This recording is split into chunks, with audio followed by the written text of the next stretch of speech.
Dobrý deň, vítam vás pri druhej časti videa Letný rez. Nachádzame sa tu 1 aj 20 cm nad zemou na rebríku s mojím šarmantným kameramanom Katarínou Janovcovou, ktorý nechce byť menovaný.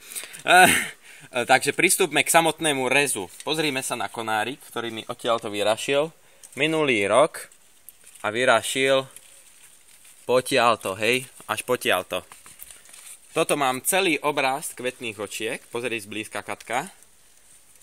Kvetné púčiky, také ostré, veľké, ktoré mi na budúci rok zarodia a ja tam budem mať na nich jablčka. Niektoré sa mi premenili aj na takéto maličké prírastky, hej. Tie, ktoré sú zo spodu, ja nechcem, ja ich úplne odstránim. Tie, ktoré sú vodorovne, ponechám. Tie, ktoré idú hore, tiež ponechám.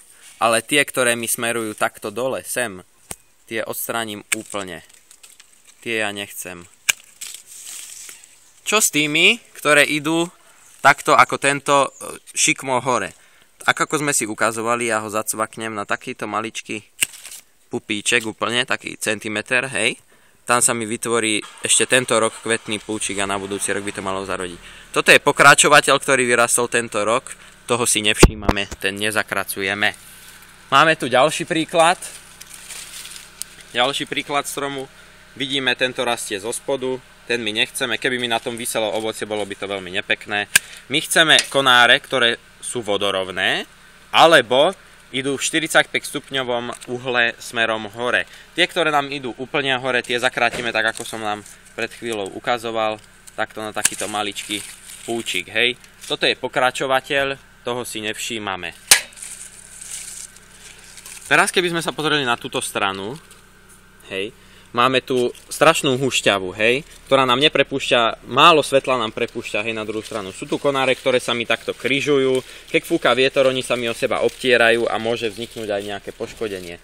Preto ja použijem Loretov rez, ktorý je na zakrátenie púčika. Väčšinou sa to robí iba po tento púčik, prvý od tohto ročnej vyrastenej časti, ale ja ho zakrátim až sem, hej.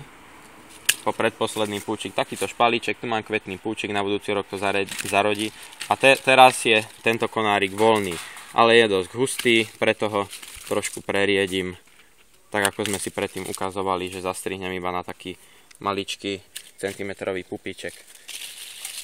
Tuto mám tiež, pozrime sa, keď chceme, v lete môžeme praktizovať veľmi dôležitý rez, ktorý sa volá rez na prevod. Ja nechcem, aby mi tento konárik, je to dobre vidno? Ja nechcem, aby mi tento konárik, ktorý mám tu, išiel už ďalej, lebo by sa mi tu začal križovať s ostatnými. Preto ja idem pozdĺž neho a hľadám prvú odbočku, ktorú možno nájdem. Našiel som prvú, hej.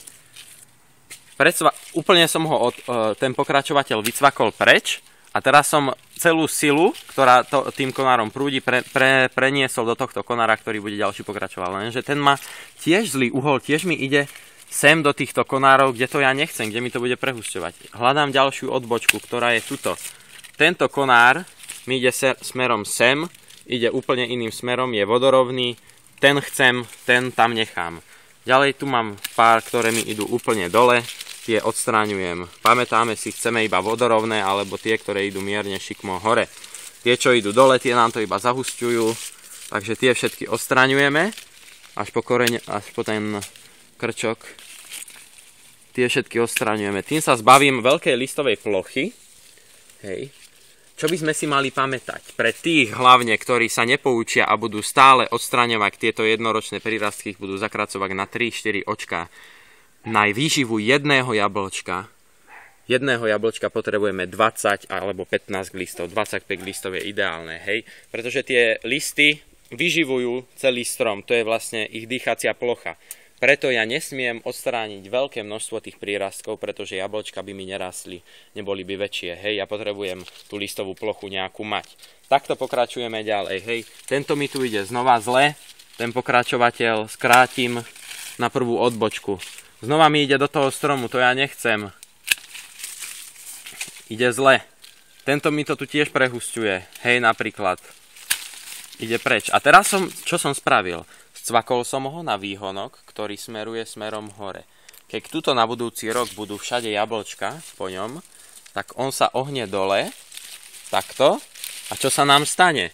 ten výhon už nepôjde rovno hore, ale bude vodorovný. A preto ho nechám. Ponechávam ho celý bez zakrátenia. Tieto ostatné výhony, ktoré mi idú tuto, hej, tie zakrátim na ten maličký štuplík, ako sme si ukázali, iba na nejaké 2 lístočky úplne od začiatku. Nie na 3 očká ako tie veľké, ale iba na taký maličký štuplík, kde sa mi vytvoria tie kvetné očka. Takto. A keď sa teraz pozrime sa, vyzerá to úplne inak. Takto pokračujeme na celom strome. Ďalej, keby som tento nechcel, pozrime sa, aký obraz si vytvoril na konci. Tie spodné samozrejme dávame preč. Ale keby som nechcel, aby mi už išiel ďalej, hej, tak hľadám prvé, ideme použiť loretov rez. Celú túto metlu, ktorá je tuto na konci, odstránim.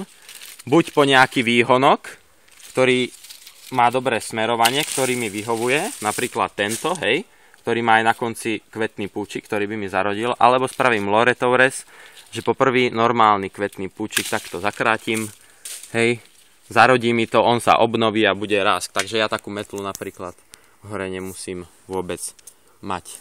Znova, tuto hore, pozrime sa ďalší príklad, ale čo tu vidíme, máme tu 2 pokračovateľov. To my nechceme, pretože keby sa nám vytvorila násada na jednom z nich, na obidvoch z nich, no tak by sa mohlo dojsť k takému rozlomeniu, že sa mi to takto rozlomí. Hej, to ja nechcem. Preto toho spodného odstránim, ten vrchný nechám a znova odstráňujem konáre, ktoré smerujú smerom dole a tie, ktoré smerujú úplne hore, skrátim iba na taký malý pupíček. Takže vyzerá to úplne inak. Nikdy, opakujem sa, nerobte to, že každý takýto letoraz zakrátite na 3-4 očka. Je to nezmysel, je to veľmi pracné a nemá to žiadny osoch. My chceme čo najviac kvetných púčikov, ktoré sa mi na budúci rok pozdĺž tohto celého dreva vytvoria, ako sme si spomínali v predchádzajúcom videu. Takže ďakujem. Hádam som pár ľuďom pomohol, niektorým možno zmiatol ich ilúzie. A tak. Takže keby boli hociaké otázky, veľmi rád odpoviem. Možno spravíme ešte nejaké video. Takže ďakujem. Dovidenia.